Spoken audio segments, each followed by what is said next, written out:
हाँ जी students welcome करना ਤੁਹਾਡਾ ਤੂੰ ਸਟੱਡੀ ਕਲਾਸ YouTube ਚੈਨਲ ਦੇ ਵਿੱਚ। ਇਸ ਵੀਡੀਓ ਦੇ ਵਿੱਚ ਸਟੂਡੈਂਟਸ 12th ਕਲਾਸ ਸਟੂਡੈਂਟਸ ਦੇ ਲਈ ਆਪਾਂ ਪੋਲੀਟੀਕਲ ਸਾਇੰਸ ਦਾ ਜਿਹੜੇ ਕਿ ਮਾਡਲ ਟੈਸਟ ਪੇਪਰ ਲੈ ਕੇ ਆਏ ਆ। ਤੇ ਸਟੂਡੈਂਟਸ ਆਪਾਂ ਨੇ previous year question paper already upload ਕੀਤਾ ਹੋਇਆ ਤੇ PSCB ਦੇ ਵੱਲੋਂ ਜਾਰੀ ਕੀਤਾ ਹੋਇਆ ਮਾਡਲ ਟੈਸਟ ਪੇਪਰ ਉਹ ਵੀ ਆਪਾਂ ਨੇ ਅਪਲੋਡ ਕੀਤਾ ਹੋਇਆ ਤੇ ਪ੍ਰੀ ਬੋਰਡ ਵਾਲਾ ਵੀ ਤੁਹਾਡਾ ਅਪਲੋਡ ਕੀਤਾ ਹੋਇਆ। ਤੇ ਹੁਣ ਆਪਾਂ ਜਿਹੜੇ ਕਿ ਇਹ ਆਪਣਾ 4th ਨੰਬਰ ਵਾਲਾ ਬਣ ਰਿਹਾ ਉਸ ਹਿਸਾਬ ਦੇ ਨਾਲ, ਠੀਕ ਹੈ। ਪ੍ਰੀ ਬੋਰਡ ਵਾਲੇ ਨੂੰ ਵੀ ਵਾਚ ਕਰੋ, ਸਾਰਿਆਂ ਨੂੰ ਵਾਚ ਕਰੋ ਕਿਉਂਕਿ ਸ਼ਾਰਟ ਕੁਐਸਚਨ ਆਨਸਰ ਹੈ ਤੁਹਾਡੇ ਐਵੇਂ ਹੀ ਕਵਰ ਹੋਣਗੇ, ਠੀਕ ਹੈ। ਮਾਡਲ ਟੈਸਟ ਪੇਪਰਾਂ ਰਾਹੀਂ ਤੁਹਾਡੇ ਸ਼ਾਰਟ ਕਵਰ ਹੋ ਜਾਣਗੇ ਤੇ 35 ਮਾਰਕਸ ਤੇ ਤੁਹਾਡੇ ਸ਼ਾਰਟ ਆਉਣੇ ਨੇ। ਤੇ ਮੈਂ ਹੋਰ ਵੀ ਬਹੁਤ ਸਾਰੇ ਕੁਐਸਚਨਸ ਹੈ ਜਿਹੜੇ ਕਿ ਨਾਲ ਤੁਹਾਨੂੰ ਦੱਸਦੀ ਹਾਂ, ਸੋ ਵੀਡੀਓ ਨੂੰ ਧਿਆਨ ਦੇ ਨਾਲ ਸੁਣਿਆ ਕਰੋ, ਠੀਕ ਹੈ, ਤੇ ਫੁੱਲ ਵਾਚ ਕਰਿਆ ਕਰੋ। ਹਾਂਜੀ, ਫਸਟ ਕੁਐਸਚਨ ਹੈਗਾ ਹੇਠ ਲਿਖਿਆਂ ਵਿੱਚੋਂ ਕਿਹੜਾ ਰਾਜਨੀਤਿਕ ਪ੍ਰਣਾਲੀ ਦਾ ਰਸਮੀ ਢਾਂਚਾ ਨਹੀਂ ਹੈ। ਹਾਂਜੀ, ਕਿਹੜਾ ਰਸਮੀ ਢਾਂਚਾ ਨਹੀਂ ਹੈ ਤਾਂ ਉਹ ਹੈਗਾ ਰਾਜਨੀਤਿਕ ਦਲ। देखो कार्यपालिका विधानपालिका न्यायपालिका है, ये रस्मी ढांचे ने, ठीक है। इत्थे पर दसना भी जिहड़ा नहीं है तो आ जाऊगा राजनीतिक दल। नैक्सट क्वेश्चन है राजनीतिक शब्द डैश का प्रतीक है। हाँ जी, राजनीतिक शब्द किसका प्रतीक है तो राजनीतिक शब्द हैगा प्रतीक कानूनी दबाव शक्ति का, ठीक है। राजनीतिक शब्द कानूनी दबाव शक्ति का प्रतीक है। अगे तुलात्मक राजनीति का अर्थ समकालीन विश्व ਵਿੱਚ ਰਾਸ਼ਟਰੀ ਸਰਕਾਰਾਂ ਦੇ ਢਾਂਚੇ ਦਾ ਅਧਿਐਨ ਹੈ। ਇਹ ਕਥਨ ਕਿਸ ਦਾ ਹੈ ਤਾਂ ਤੁਲਾਤਮਕ ਰਾਜਨੀਤੀ ਬਾਰੇ ਇਹ ਕਥਨ ਹੈ ਕਿਸ ਦਾ, ਠੀਕ ਹੈ। ਤਾਂ ਇਹ ਹੈਗਾ ਈਡੀ ਆਪਸ਼ਨ ਜੀਨ ਬਲੋਡੇਲ। ਅੱਗੇ ਹੈ political culture and political development ਦਾ ਲੇਖਕ ਕੌਣ ਆ। ਹਾਂਜੀ, political culture and political development ਦਾ ਲੇਖਕ ਹੈਗਾ ਲੂਸੀਅਨ ਪਾਈ, ਠੀਕ ਹੈ, ਲੂਸੀਅਨ ਪਾਈ। ਤੇ ਤੁਹਾਨੂੰ ਬੁੱਕਸ ਦੇ ਨੇਮ ਸਾਰੀਆਂ ਨੂੰ ਯਾਦ ਹੋਣੇ ਚਾਹੀਦੇ ਨੇ, ਜਿਵੇਂ ਕਿ ਗ੍ਰਾਹਮ ਬਾਲਸ ਦੀ ਬੁੱਕ ਹੈਗੀ ਆ ਰਾਜਨੀਤੀ ਵਿੱਚ ਮਨੁੱਖੀ ਸੁਭਾਅ, ਠੀਕ ਹੈ, ਰਾਜਨੀਤੀ ਵਿੱਚ ਮਨੁੱਖੀ ਸੁਭਾਅ, ਹਿਊਮਨ ਨੇਚਰ ਇਨ ਪੋਲੀਟੀਕਲ। ਤਾਂ ਇਹ ਹੈਗੀ ਗ੍ਰਾਹਮ ਬਾਲਸ ਦੀ ਬੁੱਕ ਤੇ ਇਹ 1908 ਦੇ ਵਿੱਚ ਪਬਲਿਸ਼ ਹੁੰਦੀ ਹੈ। ਤੇ ਡੇਵਿਡ ਈਸਟਨ ਦੀ ਹੈਗੀ ਬੁੱਕ ਰਾਜਨੀਤੀ ਪ੍ਰਣਾਲੀ 1953 ਦੇ ਵਿੱਚ ਪਬਲਿਸ਼, ਰਾਜਨੀਤੀ ਪ੍ਰਣਾਲੀ ਡੇਵਿਡ ਈਸਟਨ ਦੀ ਪੋਲੀਟੀਕਲ ਸਿਸਟਮ, ਠੀਕ ਹੈ। ਅੱਗੇ ਹੈਗਾ ਜੌਨ ਲੌਕ ਦੇ ਹੈਗੇ ਸ਼ਾਸਨ ਉਤੇ ਦੋ ਨਿਬੰਧ ਬੁੱਕ। ਤੇ ਜੌਨ ਲੌਕ ਨੂੰ ਉਦਾਰਵਾਦ ਦਾ ਜਨਮਦਾਤਾ ਮੰਨਿਆ ਜਾਂਦਾ ਤੇ ਵਿਅਕਤੀਗਤ ਸੁਤੰਤਰਤਾ ਤੇ ਜਿਹੜੇ ਕਿ ਜ਼ੋਰ ਦਿੰਦਾ ਜੌਨ ਲੌਕ। ਤੇ ਜੌਨ ਲੌਕ ਹੈ ਕਿੱਥੋਂ ਦਾ ਸੀ, ਇੰਗਲੈਂਡ ਦਾ ਸੀ, ਠੀਕ ਹੈ। ਤੇ ਸ਼ਾਸਨ ਦੀ ਪ੍ਰਕਿਰਿਆ ਬੁੱਕ ਹੈਗੀ ਆ ਆਰਥਰ ਬੈਟਲੇ ਦੀ ਬੁੱਕ ਹੈਗੀ ਆ ਸ਼ਾਸਨ ਦੀ ਪ੍ਰਕਿਰਿਆ।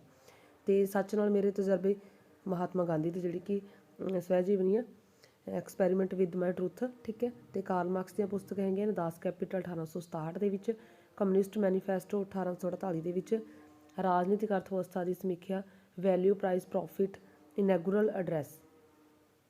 ਤੇ ਕਾਰਲ ਮਾਰਕਸ ਬਾਰੇ ਤੁਸੀਂ ਇਹ ਵੀ ਯਾਦ ਰੱਖਣਾ ਕਿ ਕਾਰਲ ਮਾਰਕਸ ਨੂੰ ਜਿਹੜੇ ਕਿ ਵਿਗਿਆਨਿਕ ਸਮਾਜਵਾਦ ਦਾ ਪਿਤਾਮਾ ਮੰਨਿਆ ਜਾਂਦਾ, ਠੀਕ ਹੈ।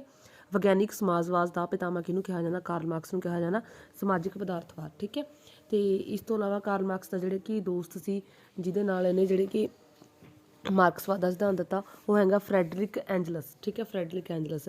ਤੇ ਕਾਰਲ ਮਾਰਕਸ ਦਾ ਜਿਹੜੇ ਕਿ ਜਨਮ ਜਰਮਨੀ ਦੇ ਵਿੱਚ ਹੁੰਦਾ 5 ਮਈ 1818 ਦੇ ਵਿੱਚ, 5 ਮਈ 1818 ਦੇ ਵਿੱਚ। ਤੇ ਕਾਰਲ ਮਾਰਕਸ ਦਾ ਜਿਹੜੇ ਕਿ ਦੇਹਾਂਤ ਲੰਡਨ ਦੇ ਵਿੱਚ, ਇੰਗਲੈਂਡ ਦੇ ਵਿੱਚ 1883 ਦੇ ਵਿੱਚ, ਠੀਕ ਹੈ। ਤੇ ਕਾਰਲ ਮਾਰਕਸ ਦਾ ਜਿਹੜੇ ਕਿ ਦਾਸ ਕੈਪੀਟਲ ਪੁਸਤਕ ਹੈ ਇਸ ਦੇ ਵਿੱਚ ਇਹਨੇ ਕਿਹੜਾ ਦਿੱਤਾ ਸਿਧਾਂਤ, ਵਾਧੂ ਮੁੱਲ ਦਾ ਸਿਧਾਂਤ। ਕਾਰਲ ਮਾਰਕਸ ਦਾ ਵਾਧੂ ਮੁੱਲ ਦਾ ਸਿਧਾਂਤ ਜਿਹੜੇ ਕਿ ਦਾਸ ਕੈਪੀਟਲ ਦੇ ਵਿੱਚ ਹੈ। ਕਮਿਊਨਿਸਟ ਮੈਨੀਫੈਸਟੋ ਦੇ ਵਿੱਚ ਜਿਹੜਾ ਉਹਦਾ ਸਿਧਾਂਤ ਹੈਗਾ ਵਰਗ ਸੰਘਰਸ਼ ਦਾ, ਵਰਗ ਸੰਘਰਸ਼, ਸ਼੍ਰੇਣੀ ਸੰਘਰਸ਼। ਤੇ ਉਦਾਰਵਾਦ ਦੇ ਵਿੱਚ ਇਹ ਯਾਦ ਰੱਖਣਾ ਕਿ ਉਦਾਰਵਾਦ ਦਾ ਜਿਹੜੇ ਕਿ ਲਤੀਨੀ ਭਾਸ਼ਾ ਦਾ ਸ਼ਬਦ ਲਿਬਰਲਸ ਤੋਂ ਲਿਆ ਗਿਆ ਹੈ, ਠੀਕ ਹੈ। ਤੇ ਲਿਬਰਲਸ ਦਾ ਅਰਥ ਹੈਗਾ ਸੁਤੰਤਰ ਵਿਅਕਤੀ। ਤੇ ਮਹਾਤਮਾ ਗਾਂਧੀ ਦੇ ਵਿੱਚੋਂ ਵੀ ਤੁਹਾਨੂੰ ਇਹ ਵਾਲੇ ਚੈਪਟਰ ਦੇ ਵਿੱਚੋਂ ਮਹਾਤਮਾ ਗਾਂਧੀ ਦੇ ਰਾਜਨੀਤਿਕ ਵਿਚਾਰਾਂ ਦੇ ਵਿੱਚੋਂ ਜਿਹੜੇ ਕਿ ਮਹਾਤਮਾ ਗਾਂਧੀ ਦਾ ਜਨਮ 2 ਅਕਤੂਬਰ, ਇਹ ਪ੍ਰੀਵੀਅਸ ਐਗਜ਼ਾਮ 'ਚ ਆਇਆ ਉਹਨਾਂ ਦਾ ਜਨਮ, ਠੀਕ ਹੈ, 2 ਅਕਤੂਬਰ 1869 ਈਸਵੀ ਨੂੰ ਪੋਰਬੰਦਰ ਵਿਖੇ ਹੋਇਆ, ਠੀਕ ਹੈ, ਪੋਰਬੰਦਰ ਵਿੱਚ। ਤਾਂ ਹੀ ਮੈਂ ਕਾਰਲ ਮਾਰਕਸ ਦਾ ਦੱਸਿਆ, ਠੀਕ ਹੈ, ਪੋਰਬੰਦਰ ਦੇ ਵਿੱਚ ਹੋਇਆ। ਤੇ 1800 ਜਿਹੜੇ ਕਿ 93 ਦੇ ਵਿੱਚ ਇਹ ਦੱਖਣੀ ਅਫਰੀਕਾ ਜਾਂਦੇ ਨੇ, ਠੀਕ ਹੈ। ਤੇ ਭਾਰਤ ਦੇ ਵਿੱਚ ਕਦੋਂ ਵਾਪਸ ਆਉਂਦੇ 1914 ਦੇ ਵਿੱਚ, ਠੀਕ ਹੈ। ਤੇ ਮਹਾਤਮਾ ਗਾਂਧੀ ਨੇ ਭਾਰਤੀ ਰਾਸ਼ਟਰੀ ਅੰਦੋਲਨ ਦੀ ਅਗਵਾਈ ਕਦੋਂ ਸ਼ੁਰੂ ਕੀਤੀ 1919 ਦੇ ਵਿੱਚ, ਠੀਕ ਹੈ। ਤੇ ਮਹਾਤਮਾ ਗਾਂਧੀ ਜਿਹੜੇ ਕਿ ਰਾਸ਼ਟਰਪਿਤਾ, ਮਹਾਤਮਾ ਗਾਂਧੀ ਨੂੰ ਰਾਸ਼ਟਰਪਿਤਾ ਕਿਹਨਾਂ ਨੇ ਕਿਹਾ ਸੀ, ਸੁਭਾਸ਼ ਚੰਦਰ ਬੋਸ ਨੇ, ਠੀਕ ਹੈ, ਸੁਭਾਸ਼ ਚੰਦਰ ਬੋਸ ਨੇ। ਤੇ ਮਹਾਤਮਾ ਦੀ ਉਪਾਧੀ ਇੱਕ ਹੈਗਾ ਰਾਸ਼ਟਰਪਿਤਾ, ठीक है। राष्ट्रपिता महात्मा गांधी ਨੂੰ ਕਿਹਾ ਸੁਭਾਸ਼ ਚੰਦਰ ਬੋਸ ਨੇ, ਤੇ ਇੱਕ ਹੈ ਮਹਾਤਮਾ ਦੀ ਉਪਾਧੀ ਦਿੱਤੀ ਹੈ ਰਵਿੰਦਰ ਨਾਥ ਟੈਗੋਰ ਨੇ, ਠੀਕ ਹੈ, ਜਦੋਂ ਚੰਪਾਰਣ ਅੰਦੋਲਨ ਤੋਂ ਪ੍ਰਭਾਵਿਤ ਹੋ ਕੇ। ਤੇ ਮਹਾਤਮਾ ਗਾਂਧੀ ਆਪਣਾ ਰਾਜਨੀਤਿਕ ਗੁਰੂ ਕਿਹਨੂੰ ਮੰਨਦੇ ਸਨ? ਤਾਂ ਗੋਪਾਲ ਕ੍ਰਿਸ਼ਨ ਗੋਖਲੇ ਨੂੰ ਆਪਣਾ ਰਾਜਨੀਤਿਕ ਗੁਰੂ ਮੰਨਦੇ ਸਨ। ਤੇ ਮਹਾਤਮਾ ਗਾਂਧੀ ਨੇ ਜਿਹੜੇ ਕਿ ਰਾਜ ਨੂੰ ਕੀ ਕਿਹਾ? ਆਤਮਹੀਨ ਜੰਤਰ। ਤੇ ਆਦਰਸ਼ ਸਮਾਜ ਦਾ ਜਿਹੜੇ ਕਿ ਉਹਨਾਂ ਨੇ ਮਤਲਬ ਕਿ ਆਦਰਸ਼ ਸਮਾਜ ਬਾਰੇ ਸੋਚਿਆ, ਠੀਕ ਹੈ। ਆਦਰਸ਼ ਸਮਾਜ ਜਿਹਦੇ ਵਿੱਚ ਰਾਜਹੀਨ ਤੇ ਸ਼੍ਰੇਣੀਹੀਨ ਹੋਊਗਾ, ਠੀਕ ਹੈ। ਤੇ ਮਹਾਤਮਾ ਗਾਂਧੀ ਨੇ ਜਿਹੜੀ ਕਿ ਸੱਤਿਆਗ੍ਰਹਿ ਗਾਂਧੀਵਾਦ ਦਾ ਦਿਲ ਅਤੇ ਆਤਮਾ, ਠੀਕ ਹੈ। ਗਾਂਧੀਵਾਦ ਦਾ ਦਿਲ ਅਤੇ ਆਤਮਾ ਕੀ ਹੈ? ਸੱਤਿਆਗ੍ਰਹਿ ਬੁਰਾਈ ਦੇ ਵਿਰੁੱਧ ਸੰਘਰਸ਼ ਕਰਨ ਦੀ ਇੱਕ ਜਿਹੜੀ ਕਿ ਵਿਧੀ ਸੀ। ਤੇ ਇੱਕ ਮਹਾਤਮਾ ਗਾਂਧੀ ਬਾਰੇ ਇੱਕ ਕੁਐਸਚਨ ਇਹ ਬਣਦਾ ਹੁੰਦਾ ਕਿ ਟਰਸਟੀਸ਼ਿਪ ਅਮਾਨਤਵਾਦੀ ਦਾ ਸਿਧਾਂਤ ਕਿਹਨਾਂ ਨੇ ਦਿੱਤਾ? ਤਾਂ ਮਹਾਤਮਾ ਗਾਂਧੀ ਨੇ। ਟਰਸਟੀਸ਼ਿਪ, ਠੀਕ ਹੈ, ਅਮਾਨਤਵਾਦੀ। ਉਹਨਾਂ ਨੇ ਕੀ ਕਿਹਾ ਵੀ ਜਿਹੜਾ ਫਾਲਤੂ ਧਨ ਤੇ ਸੰਪੱਤੀ ਹੈ ਉਹ ਉਹਨਾਂ ਦੀ ਕਿਰਤ ਦਾ ਨਹੀਂ ਹੈਗਾ, ਠੀਕ ਹੈ, ਅਮੀਰ ਲੋਕਾਂ ਦੀ ਕਿਰਤ ਦਾ ਨਹੀਂ ਹੈਗਾ, ਬਲਕਿ ਦੂਜੇ ਲੋਕਾਂ ਦੀ ਮਿਹਨਤ ਦਾ ਫਲ ਹੈ। ਜਿਸ ਕਰਕੇ ਉਹਨਾਂ ਨੂੰ ਉਹ ਧਨ ਤੇ ਸੰਪੱਤੀ ਦੀ ਜਿਹੜੀ ਮਾਲਕੀਅਤ ਆ ਉਹ ਆਪਣੇ ਉਸ ਧਨ ਤੇ ਸੰਪੱਤੀ ਲਈ ਸਮਾਜ ਦੇ ਕੇਵਲ ਉਹ ਅਮਾਨਤਦਾਰ ਨੇ, ਟਰਸਟੀਸ਼ਿਪ ਨੇ, ਉਹਨਾਂ ਦਾ ਖੁਦ ਦਾ ਨਹੀਂ ਹੈ, ਠੀਕ ਹੈ। ਤੇ ਜੌਨ ਰਸਕਿਨ, ਜਿਨ੍ਹਾਂ ਤੋਂ ਮਹਾਤਮਾ ਗਾਂਧੀ ਪ੍ਰਭਾਵਿਤ ਹੁੰਦੇ ਨੇ, ਜੌਨ ਰਸਕਿਨ ਇੱਕ ਮਹਾਨ ਵਿਦਵਾਨ ਸੀ ਤੇ ਉਹਨਾਂ ਦੀ ਬੁੱਕ ਦਾ ਨਾਂ ਸੀ ਅਨਟੂ ਦਾ ਲਾਸਟ, ਠੀਕ ਹੈ। ਜੌਨ ਰਸਕਿਨ ਦੀ ਬੁੱਕ ਦਾ ਅਨਟੂ ਦਾ ਲਾਸਟ।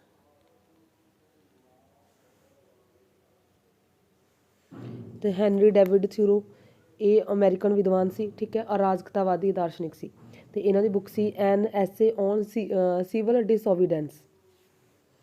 ਤੇ ਟੋਲਸਟਾਏ ਜਿਹੜੇ ਕਿ ਸ਼ਾਂਤੀ ਪ੍ਰਿਆ ਈਸਾਈ ਰਾਜਕਤਾਵਾਦੀ ਸਨ। ਟੋਲਸਟਾਏ ਦੀ ਬੁੱਕ ਦਾ ਨਾਮ ਸੀ, ਇਹ ਮੈਂ ਤੁਹਾਨੂੰ ਸਾਰੀਆਂ ਬੁੱਕਸ ਦੱਸ ਰਹੀ ਕਿਉਂਕਿ ਐਗਜ਼ਾਮ ਦੇ ਵਿੱਚ ਜਿਹੜੇ ਕਿ ਇੰਪੋਰਟੈਂਟ ਹੁੰਦੀਆਂ ਨੇ ਇਹ।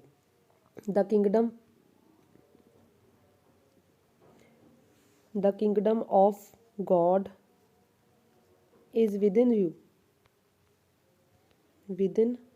ਯੂ ਇਹ ਟੋਲਸਟਾਏ ਦੀ ਬੁੱਕ ਦਾ ਨਾਮ ਸੀ। ਅੱਗੇ 5th ਕੁਐਸਚਨ ਹੈ, ਸਿੱਖਿਅਕ ਢਾਂਚਾ ਰਾਜਨੀਤਿਕ ਸਮਾਜੀਕਰਨ ਨੂੰ ਪ੍ਰਭਾਵਿਤ ਕਰਨ ਵਾਲਾ ਦੂਸਰਾ ਸ਼ਕਤੀਸ਼ਾਲੀ ਤੱਤ ਹੈ। ਇਹ ਵਿਚਾਰ ਕਿਸ ਦਾ ਹੈ? ਤਾਂ ਇਹ ਵਿਚਾਰ ਹੈਗਾ ਜਿਹੜੇ ਕਿ ਆਲਮੰਡ ਤੇ ਪਾਵੇਲ ਦਾ, ਠੀਕ ਆ, ਆਲਮੰਡ ਤੇ ਪਾਵੇਲ। ਹਾਂਜੀ, ਹੇਠ ਲਿਖਿਆਂ ਵਿੱਚੋਂ ਪੁਰਾਤਨ ਉਦਾਰਵਾਦ ਦੇ ਸਮਰਥਕ ਕਿਹੜੇ ਨੇ? ਉਹਨਾਂ ਦਾ ਸਹੀ ਜੋੜਾ ਦੱਸਣਾ। ਪੁਰਾਤਨ ਉਦਾਰਵਾਦ ਦੇ ਸਮਰਥਕ ਹੈਗੇ ਨੇ ਜਿਹੜੇ ਕਿ ਇਹਦੇ ਵਿੱਚੋਂ ਆਪਸ਼ਨ ਦੇ ਵਿੱਚੋਂ ਹਰਬਰਟ ਸਪੈਂਸਰ ਤੇ ਜੌਨ ਲੋਕ। ਤੇ ਤੁਹਾਨੂੰ ਇਹ ਸਾਰੇ ਯਾਦ ਹੋਣੇ ਚਾਹੀਦੇ ਨੇ, ਠੀਕ ਹੈ। ਉਦਾਰਵਾਦ ਦਾ ਜਨਮਦਾਤਾ ਜੌਨ ਲੋਕ ਹੋ ਗਿਆ। ਸ਼ਾਸਨ ਉੱਤੇ 2 ਨਿਬੰਧ ਦੀ ਪੁਸਤਕ ਹੈ 1699 ਦੇ ਵਿੱਚ, ਠੀਕ ਹੈ। ਤੇ ਪੁਰਾਤਨ ਉਦਾਰਵਾਦ ਦੇ ਵਿੱਚ ਹੈਗੇ ਨੇ ਜੌਨ ਲੋਕ, ਹਰਬਰਟ ਸਪੈਂਸਰ ਤੇ ਐਡਮ ਸਮਿਥ, ਠੀਕ ਹੈ। ਇੱਕ ਤਾਂ ਇਹ ਦੋਨੋਂ ਹੋ ਗਏ, ਇੱਕ ਐਡਮ ਸਮਿਥ। ਇਹ ਹੈਗੇ ਨੇ ਪੁਰਾਤਨ ਉਦਾਰਵਾਦੀ, ਜਿਸ ਨੂੰ ਨਕਾਰਾਤਮਕ ਉਦਾਰਵਾਦ ਵੀ ਕਹਿੰਦੇ ਨੇ। ਤੇ ਸਮਕਾਲੀ ਉਦਾਰਵਾਦ ਜਿਹੜੇ ਕਿ ਸਮਕਾਲੀ ਉਦਾਰਵਾਦ ਦੇ ਵਿੱਚ ਹੈਗੇ ਨੇ ਲਾਸਕੀ, ਬੈਂਥਮ, TH ਗ੍ਰੀਨ, ਠੀਕ ਹੈ। ਲਾਸਕੀ, ਬੈਂਥਮ, TH ਗ੍ਰੀਨ ਹੈਗੇ ਨੇ ਸਮਕਾਲੀ ਉਦਾਰਵਾਦ ਦੇ ਸਮਰਥਕ, ਠੀਕ ਹੈ।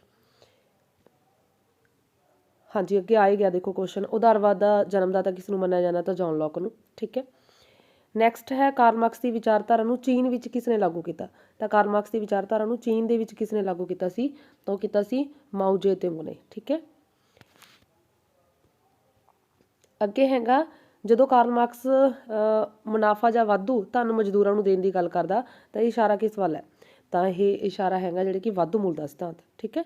ਵਾਧੂ ਮੁੱਲ ਦਾ ਸਿਧਾਂਤ, ਜਦੋਂ ਵਾਧੂ ਧਨ ਤੋਂ ਤੁਹਾਨੂੰ ਯਾਦ ਰਹਿ ਜੂਗਾ ਇਹ ਗੱਲ।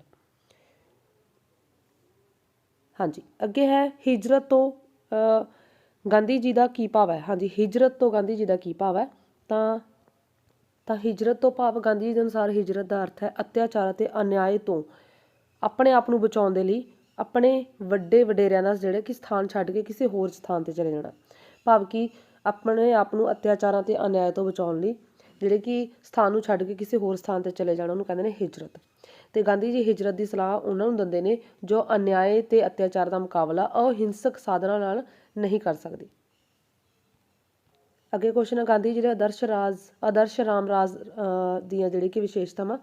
ਤਾਂ ਵਿਕੇਂਦਰੀਕਰਨ, ਗਾਂਧੀ ਜੀ ਦਾ ਅਹਿੰਸਾਤਮਕ ਰਾਮ ਰਾਜ ਰਾਜਨੀਤਿਕ ਤੇ ਆਰਥਿਕ ਦੋਹਾਂ ਦ੍ਰਿਸ਼ਟੀਆਂ ਤੋਂ ਵਿਕੇਂਦਰਿਤ ਹੋਊਗਾ। ਸੰਪੱਤੀਹੀਨ, ਠੀਕ ਹੈ, ਰਾਜਹੀਨ ਗਾਂਧੀ ਜੀ ਦਾ ਜਿਹੜੀ ਕਿ ਹੋਰ ਵਿਸ਼ੇਸ਼ਤਾ ਇਹ ਸੀ ਕਿ ਇਸ ਅਵਸਥਾ ਵਿੱਚ ਕੋਈ ਵੀ ਵਿਅਕਤੀ ਜ਼ਰੂਰਤ ਤੋਂ ਵੱਧ ਜਿਹੜੀ ਵਸਤੂ ਆਪਣੇ ਕੋਲ ਨਹੀਂ ਰੱਖੂਗਾ। ਅੱਗੇ ਹੈਗਾ ਰਾਜਨੀਤਿਕ ਕਾਰਜਪਾਲਿਕਾ ਤੇ ਸਥਾਈ ਕਾਰਜਪਾਲਿਕਾ ਵਿੱਚ ਅੰਤਰ ਤੇ ਨੌਕਰਸ਼ਾਹੀ ਦੇ ਗੁਣ। ਬਾਲਗ ਮਤ ਅਧਿਕਾਰ ਦੇ ਪੱਖ ਵਿੱਚ ਦੋ ਦਲੀਲਾਂ ਹੁਣ ਆਪਾਂ ਇਹਨਾਂ ਸਾਰਿਆਂ ਦੇ ਆਨਸਰ ਕਰ ਲੈਂਦੇ ਹਾਂ। ਹਾਂਜੀ, ਰਾਜਨੀਤਿਕ ਕਾਰਜਪਾਲਿਕਾ ਦਾ ਮੂਲ ਆਧਾਰ ਜਿਹੜੀ ਕਿ ਰਾਜਨੀਤਿਕ ਹੁੰਦਾ ਤੇ ਇਹ ਜਿਹੜੇ ਕਿ ਅਸਥਾਈ ਹੁੰਦੀਆਂ ਨੇ। ਜਿਹੜੇ ਕਿ ਰਾਜਨੀਤਿਕ ਜਿਹੜੇ ਕਿ ਨਿਰਪੇਖਤਾ ਸਥਾਈ ਕਾਰਜਪਾਲਿਕਾ ਦੀ ਮੁੱਖ ਵਿਸ਼ੇਸ਼ਤਾ। ਮਤਲਬ ਕਿ ਸਥਾਈ ਕਾਰਜਪਾਲਿਕਾ ਇੱਕ ਨਿਸ਼ਚਿਤ ਏਜ 'ਤੇ ਜਾ ਕੇ ਜਿਹੜੇ ਕਿ ਰਿਟਾਇਰਮੈਂਟ ਹੁੰਦੇ ਨੇ, ਜਦ ਕਿ ਰਾਜਨੀਤਿਕ ਕਾਰਜਪਾਲਿਕਾ ਅਸਥਿਰਤਾ ਹੁੰਦੀ ਹੈ। ਇਹਦੇ ਵਿੱਚ ਇਹਨੂੰ ਜਿਹੜੇ ਕਿ ਆਪਾਂ ਜਿਵੇਂ ਵੋਟਿੰਗ ਹੈ 5 ਸਾਲ ਬਾਅਦ ਜਿਹੜੇ ਕਿ ਚੇਂਜ ਹੁੰਦੇ ਰਹਿੰਦੇ ਨੇ। ਠੀਕ ਹੈ, ਤਾਂ ਸਥਾਈ ਕਾਰਜਪਾਲਿਕਾ ਕੀ ਹੈ? ਨਿਰਪੇਖਤਾ, ਮਤਲਬ ਕਿ ਇਹਦੇ 'ਤੇ ਜਿਹੜੇ ਕਿ ਪੋਲੀਟੀਕਲ ਦਾ ਕੋਈ ਵੀ ਅਸਰ ਨਹੀਂ ਪੈਂਦਾ। ਅੱਗੇ ਸੀ ਕੁਐਸਚਨ ਨੌਕਰਸ਼ਾਹੀ ਦੇ ਗੁਣ। ਨੌਕਰਸ਼ਾਹੀ ਸ਼ਾਸਨ ਨੂੰ ਸਥਿਰਤਾ ਪ੍ਰਦਾਨ ਕਰਦਾ। ਸ਼ਾਸਨ ਯੋਗਤਾ 'ਤੇ ਆਧਾਰਿਤ ਹੁੰਦੀ ਹੈ। ਠੀਕ ਹੈ, ਨੌਕਰਸ਼ਾਹੀ ਦਾ ਸ਼ਾਸਨ ਯੋਗਤਾ 'ਤੇ ਆਧਾਰਿਤ ਹੁੰਦਾ। ਅਤੇ ਨੌਕਰਸ਼ਾਹੀ ਦੇ ਹੋਰ ਨਾਂ ਜਿਵੇਂ ਦਫ਼ਤਰਸ਼ਾਹੀ, ਅਫਸਰਸ਼ਾਹੀ, ਅਸੈਨਿਕ ਸੇਵਾਵਾਂ, ਸਥਾਈ ਕਾਰਜਪਾਲਿਕਾ, ਲੋਕ ਪ੍ਰਸ਼ਾਸਨਿਕ ਅਧਿਕਾਰੀ। ਠੀਕ ਹੈ, ਅਤੇ ਇਹ ਜਿਹੜਾ ਨੌਕਰਸ਼ਾਹੀ ਸ਼ਬਦ ਹੈ ਅੰਗਰੇਜ਼ੀ ਦਾ ਸ਼ਬਦ ਬਿਊਰੋਕਰੇਸੀ। ਬਿਊਰੋਕਰੇਸੀ ਦਾ ਪੰਜਾਬੀ ਅਨੁਵਾਦ ਆ। ਬਿਊਰੋਕਰੇਸੀ ਦੇ ਵਿੱਚ ਬਿਊਰੋ ਸ਼ਬਦ ਜਿਹੜੇ ਫਰਾਂਸੀਸੀ ਭਾਸ਼ਾ ਦਾ ਸ਼ਬਦ ਆ ਅਤੇ ਕ੍ਰੇਸੀ ਹੈਗਾ ਯੂਨਾਨੀ ਭਾਸ਼ਾ ਦਾ ਸ਼ਬਦ। ਤਾਂ ਜਿਹੜੇ ਕਿ ਬਿਊਰੋ ਦਾ ਅਰਥ ਹੁੰਦਾ ਲਿਖਣ ਵਾਲਾ ਡੈਸਕ, ਯੂਨਾਨੀ ਭਾਸ਼ਾ ਦਾ ਅਰਥ ਕ੍ਰੇਸੀ ਹੈ ਜਿਹੜੇ ਕਿ ਉਹਦਾ ਅਰਥ ਹੈ ਸ਼ਾਸਨ। ਤਾਂ ਆਪਾਂ ਕਹਿ ਸਕਦੇ ਹਾਂ ਡੈਸਕ 'ਤੇ ਬੈਠ ਕੇ ਕੰਮ ਕਰਨ ਵਾਲਿਆਂ ਦਾ ਸ਼ਾਸਨ। ਠੀਕ ਹੈ, ਅੱਗੇ ਹੈਗਾ ਬਾਲਗ ਮਤ ਅਧਿਕਾਰ ਦੇ ਪੱਖ ਵਿੱਚ ਦੋ ਦਲੀਲਾਂ। ਤਾਂ ਪ੍ਰਜਾਤੰਤਰ ਵਿੱਚ ਸਾਰੇ ਵਿਅਕਤੀ ਬਰਾਬਰ ਹੁੰਦੇ ਨੇ। ਠੀਕ ਹੈ, ਬਾਲਗ ਮਤ ਅਧਿਕਾਰ ਦੁਆਰਾ ਚੁਣੀ ਗਈ ਸਰਕਾਰ ਵਧੇਰੇ ਸ਼ਕਤੀਸ਼ਾਲੀ ਹੁੰਦੀ ਹੈ। ਭਾਵ ਕਿ 18 ਸਾਲ ਦੇ ਹਰ ਵਿਅਕਤੀ ਨੂੰ ਜਿਹੜੇ ਕਿ ਵੋਟ ਦਾ ਅਧਿਕਾਰ ਉਹ ਬਾਲਗ ਮਤ ਅਧਿਕਾਰ ਹੋ ਗਿਆ। ਅੱਗੇ ਹੈਗਾ ਲੋਕ ਮਤ ਦੇ ਨਿਰਮਾਣ ਦੇ ਕੋਈ ਦੋ ਸਾਧਨ ਦੱਸਣੇ ਨੇ, ਜਿਵੇਂ ਪ੍ਰੈਸ ਹੋ ਗਈ। ਠੀਕ ਹੈ, ਭਾਵ ਕਿ ਨਿਊਜ਼ਪੇਪਰ ਹੋ ਗਏ, ਰੇਡੀਓ। ਠੀਕ ਹੈ, TV ਅਤੇ ਰਾਜਨੀਤਿਕ ਦਲ। ਅੱਗੇ ਹੈਗਾ ਰਾਜਨੀਤਿਕ ਦਲ ਕਿਸ ਨੂੰ ਕਹਿੰਦੇ ਨੇ, ਅਤੇ ਰਾਜਨੀਤਿਕ ਦਲਾਂ ਦੇ ਕੋਈ ਦੋ ਕੰਮ ਦੱਸਣੇ ਨੇ। ਹਿੱਤ ਸਮੂਹ ਦੇ ਵਿਸ਼ੇਸ਼ਤਾਵਾਂ। ਹਾਂਜੀ, ਰਾਜਨੀਤਿਕ ਦਲ ਅਜਿਹੇ ਨਾਗਰਿਕਾਂ ਦਾ ਸਮੂਹ ਹੁੰਦਾ ਜੋ ਜਨਤਕ ਮਾਮਲਿਆਂ ਉੱਤੇ ਇੱਕੋ ਜਿਹੇ ਵਿਚਾਰ ਰੱਖਦੇ ਹੋਣ। ਜਨਤਕ ਮਾਮਲਿਆਂ 'ਤੇ ਇੱਕੋ ਜਿਹੇ ਵਿਚਾਰ ਰੱਖਦੇ ਨੇ ਅਤੇ ਸੰਗਠਿਤ ਹੋ ਕੇ ਆਪਣੇ ਮਤ ਅਧਿਕਾਰ ਰਾਹੀਂ ਸਰਕਾਰ 'ਤੇ ਦਬਾਅ ਪਾਉਂਦੇ ਨੇ। ਤਾਂ ਉਹਨਾਂ ਨੂੰ ਆਪਾਂ ਕੀ ਕਹਾਂਗੇ? ਜਿਹੜੇ ਕਿ ਨਿਯੰਤਰਣ ਕਰਨਾ ਚਾਹੁੰਦੇ ਨੇ ਉਹਨਾਂ ਨੂੰ ਆਪਾਂ ਤਾਂ ਕਿ ਆਪਣੇ ਸਿਧਾਂਤਾਂ ਨੂੰ ਲਾਗੂ ਕਰ ਸਕਣ ਉਹਨਾਂ ਨੂੰ ਆਪਣਾ ਰਾਜਨੀਤਿਕ ਦਲ ਕਹਿੰਦੇ ਆ। ਅਤੇ ਅੱਗੇ ਕੁਐਸਚਨ ਹੈ ਰਾਜਨੀਤਿਕ ਦਲਾਂ ਦੇ ਕੰਮ ਲੋਕ ਮਤ ਦਾ ਨਿਰਮਾਣ ਕਰਨਾ, ਚੋਣਾਂ ਲੜਨਾ। ਅਤੇ ਦੋ ਦਲ ਪ੍ਰਣਾਲੀ ਕਿਹੜਾ? ਦੋ ਦਲ ਪ੍ਰਣਾਲੀ ਹੈਗਾ ਸਟੂਡੈਂਟਸ ਇੰਗਲੈਂਡ, ਸੰਯੁਕਤ ਰਾਜ ਅਮਰੀਕਾ। ਇੰਗਲੈਂਡ ਅਤੇ ਸੰਯੁਕਤ ਰਾਜ ਅਮਰੀਕਾ ਦੋ ਦਲ ਪ੍ਰਣਾਲੀ ਆ। ਇੱਕ ਦਲ ਪ੍ਰਣਾਲੀ ਹੈਗਾ ਚੀਨ, ਕਿਊਬਾ, ਵੀਅਤਨਾਮ, ਕੰਬੋਡੀਆ। ਠੀਕ ਹੈ, ਅਤੇ ਭਾਰਤ ਦੇ ਵਿੱਚ ਹੈਗਾ ਬਹੁ ਦਲ ਪ੍ਰਣਾਲੀ। ਹਿੱਤ ਸਮੂਹ ਦੇ ਵਿਸ਼ੇਸ਼ਤਾਵਾਂ ਰਸਮੀ ਸੰਗਠਨ ਹੈ। ਠੀਕ ਹੈ, ਅਤੇ ਵਿਸ਼ੇਸ਼ ਸਵੈ ਹਿੱਤ ਹੁੰਦੇ ਨੇ। ਅੱਗੇ ਹੈ ਫਿਲਿੰਗ ਦਾ ਬਲੈਂਕਸ। ਭਾਰਤ ਵਿੱਚ ਹੁਣ ਤੱਕ ਡੈਸ਼ ਲੋਕ ਸਭਾ ਦੇ ਚੋਣਾਂ ਹੋ ਚੁੱਕੀਆਂ ਨੇ ਤਾਂ 17। ਠੀਕ ਹੈ, 17 ਲੋਕ ਸਭਾ ਚੋਣਾਂ ਹੋ ਚੁੱਕੀਆਂ ਨੇ ਅਤੇ 18ਵੀਂ ਲੋਕ ਸਭਾ ਚੋਣ ਹੁਣ ਹੋਣ ਜਾ ਰਹੀਆਂ ਨੇ। ਠੀਕ ਹੈ, ਹੋਣਗੀਆਂ 18ਵੀਂ। 17 ਹੋ ਚੁੱਕੀਆਂ ਨੇ। ਅਤੇ ਅੱਗੇ ਹੈਗਾ ਭਾਰਤ ਵਿੱਚ ਡੈਸ਼ ਸੰਸ਼ੋਧਨ ਦੁਆਰਾ ਮਤ ਅਧਿਕਾਰ ਦੀ ਜਿਹੜੀ ਉਮਰ ਹੈ 21 ਸਾਲ ਤੋਂ ਘਟਾ ਕੇ 18 ਸਾਲ ਕੀਤੀ ਗਈ ਹੈ। ਤਾਂ ਉਹ ਕੀਤੀ ਗਈ ਹੈ 61ਵੀਂ ਸੰਵਿਧਾਨਿਕ ਸੋਧ ਦੁਆਰਾ। ਠੀਕ ਹੈ, 61ਵੀਂ ਸੰਵਿਧਾਨਿਕ ਸੋਧ ਦੁਆਰਾ 1999 ਦੇ ਵਿੱਚ। ਠੀਕ ਹੈ, ਉਮਰ 21 ਸਾਲ ਤੋਂ ਘਟਾ ਕੇ 18 ਸਾਲ ਕੀਤੀ ਗਈ ਹੈ। ਪਹਿਲਾਂ ਮਤ ਅਧਿਕਾਰ ਦੀ ਵਰਤੋਂ ਜਿਹੜੇ ਕਿ 21 ਸਾਲ ਵਾਲਾ ਵਿਅਕਤੀ ਕਰਦਾ ਸੀ, ਹੁਣ 18 ਸਾਲ ਵਾਲਾ ਕੀਤਾ। 61ਵੀਂ ਸੰਵਿਧਾਨਿਕ ਸੋਧ 1999 ਤੋਂ। ਅੱਗੇ ਹੈ ਡੈਸ਼ ਨੇ ਪੰਚਾਇਤੀ ਰਾਜ ਦੇ 3 ਸੱਤਰੀ ਢਾਂਚੇ ਦੀ ਸਿਫਾਰਿਸ਼ ਕੀਤੀ ਹੈ।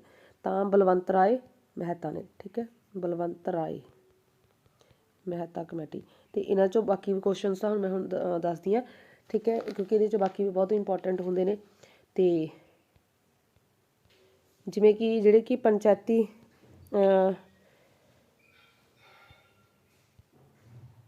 ਭਾਰਤ ਵਿੱਚ ਸਭ ਤੋਂ ਪਹਿਲਾਂ ਜਿਹੜੇ ਕਿ ਪੰਚਾਇਤੀ ਰਾਜ ਆ ਕਿਸ।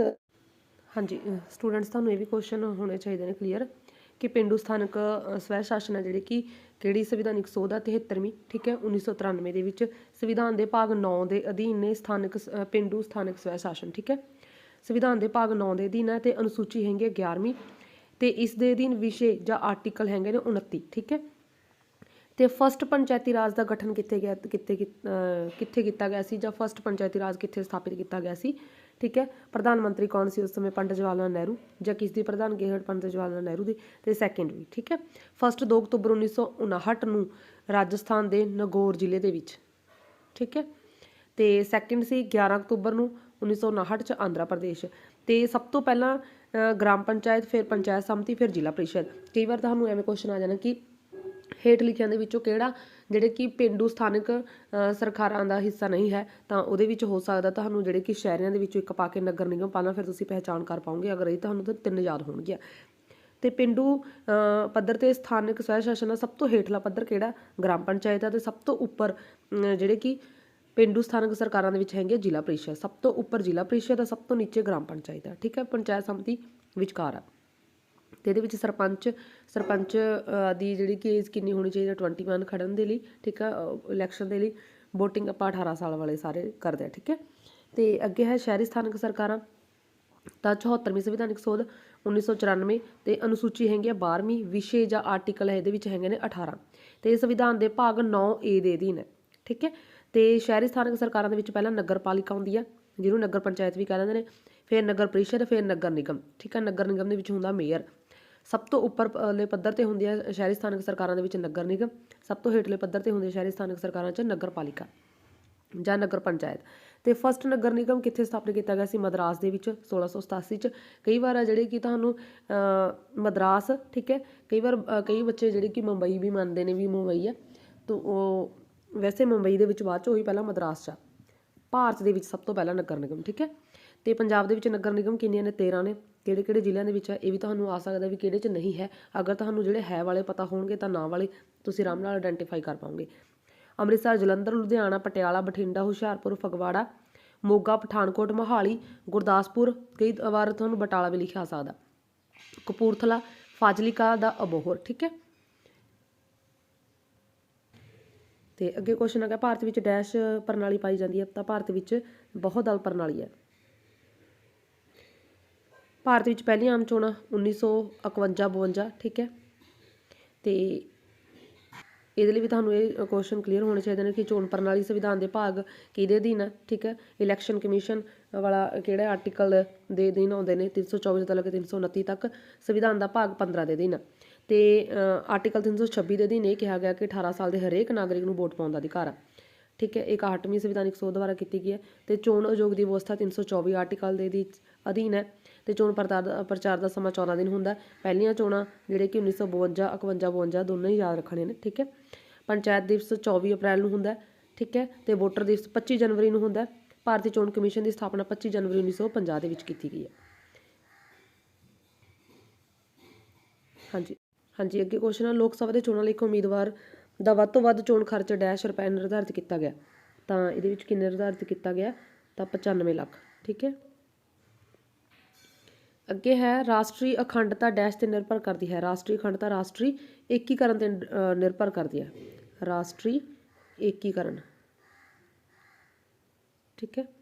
ਭਾਰਤ ਡੈਸ਼ ਨੂੰ ਆਜ਼ਾਦ ਹੋਇਆ? ਤਾਂ ਭਾਰਤ ਕਦੋਂ ਆਜ਼ਾਦ ਹੋਇਆ? 15 ਅਗਸਤ 1947 'ਚ। ਅੱਗੇ ਹੈ ਭਾਰਤੀ ਡੈਸ਼ ਦੀ ਮਹੱਤਵਪੂਰਨ ਵਿਸ਼ੇਸ਼ਤਾ ਗੁੱਟ ਨਿਰਲੇਪਤਾ ਹੈ? ਤਾਂ ਇਹ ਕੀ ਹੈ ਗੁੱਟ ਨਿਰਲੇਪਤਾ ਦੀ ਵਿਸ਼ੇਸ਼ਤਾ? ਭਾਰਤੀ ਵਿਦੇਸ਼ ਨੀਤੀ, ਭਾਰਤੀ ਵਿਦੇਸ਼ ਨੀਤੀ ਦੀ ਵਿਸ਼ੇਸ਼ਤਾ, ਠੀਕ ਹੈ। ਤੇ ਅੱਗੇ ਹੈ ਸਹੀ ਗਲਤ। ਅੱਗੇ ਹੈ ਸੰਯੁਕਤ ਰਾਸ਼ਟਰ ਦੀ ਸਥਾਪਨਾ 29 ਅਪ੍ਰੈਲ 1954 'ਚ ਹੋਈ। ਸਹੀ ਜਾਂ ਗਲਤ? ਤਾਂ ਇਹ ਗਲਤ ਹੈ, ਕਿਉਂਕਿ 29 ਅਪ੍ਰੈਲ 1954 'ਚ ਸੰਯੁਕਤ ਰਾਸ਼ਟਰ ਦੀ ਸਥਾਪਨਾ ਨਹੀਂ ਹੋਈ, ਬਲਕਿ 29 ਅਪ੍ਰੈਲ 1954 ਨੂੰ ਤਾਂ ਜਿਹੜੇ ਕਿ ਪੰਚਸ਼ੀਲ ਦਾ ਸਮਝੌਤਾ ਹੁੰਦਾ, ਪੰਚਸ਼ੀਲ ਦਾ ਸਮਝੌਤਾ ਜਿਹੜੇ ਕਿ ਭਾਰਤ ਅਤੇ ਚੀਨ ਦੇ ਪ੍ਰਧਾਨ ਮੰਤਰੀ ਦੇ ਵਿਚਕਾਰ ਤਿੱਬਤ ਨੂੰ ਲੈ ਕੇ, ਠੀਕ ਹੈ, ਤਿੱਬਤ ਨੂੰ ਲੈ ਕੇ ਹੁੰਦਾ ਇਹ। ਤਾਂ ਇਹ ਇੱਥੇ ਗਲਤ ਹੈ। ਜਦ ਕਿ ਸੰਯੁਕਤ ਰਾਸ਼ਟਰ ਦੀ ਸਥਾਪਨਾ ਹੋਈ ਸੀ ਜਿਹੜੀ ਕਿ 24 ਅਕਤੂਬਰ 1945 'ਚ, 24 ਅਕਤੂਬਰ 1945 'ਚ। ਤੇ ਸੰਯੁਕਤ ਰਾਸ਼ਟਰ ਦੇ ਵਿੱਚ ਕਿੰਨੇ ਵਰਤਮਾਨ ਸਮੇਂ ਮੈਂਬਰ ਨੇ? 193, ਠੀਕ ਹੈ। 6 ਅੰਗ ਨੇ ਸੰਯੁਕਤ ਰਾਸ਼ਟਰ ਦੇ, 6 ਅੰਗ ਨੇ ਤੇ ਵਰਤਮਾਨ ਸਮੇਂ 193 ਨੇ ਮੈਂਬਰ। ਸਟਾਰਟਿੰਗ ਦੇ ਵਿੱਚ 51 ਮੈਂਬਰ ਸੀ। ਤੇ ਇਹਦੇ ਅੰਗ ਹੈਗੇ ਨੇ ਮਹਾਸਭਾ, ਜਿਸ ਨੂੰ ਸੰਯੁਕਤ ਰਾਸ਼ਟਰ ਦੀ ਸੰਸਦ ਵੀ ਕਹਿੰਦੇ ਨੇ। ਮਹਾਸਭਾ, ਸੁਰੱਖਿਆ ਪਰਿਸ਼ਦ ਜਿਸ ਦੇ ਵਿੱਚ 10 ਜਿਹੜੇ ਕਿ ਅਸਥਾਈ ਮੈਂਬਰ, 5 ਸਥਾਈ ਨੇ, ਠੀਕ ਹੈ। ਟੋਟਲ 15 ਮੈਂਬਰ ਨੇ ਸੁਰੱਖਿਆ ਪਰਿਸ਼ਦ ਦੇ ਵਿੱਚ। ਤਾਂ ਸਥਾਈ ਮੈਂਬਰ ਜਿਹਨਾਂ ਨੂੰ ਵੀਟੋ ਦਾ ਵੀ ਅਧਿਕਾਰ ਹੈ ਉਹ ਮੈਂਬਰ ਹੈਗੇ ਨੇ ਅਮਰੀਕਾ, ਬਰਤਾਨੀਆ, ਠੀਕ ਹੈ। ਬਰਤਾਨੀਆ ਭਾਵ ਕਿ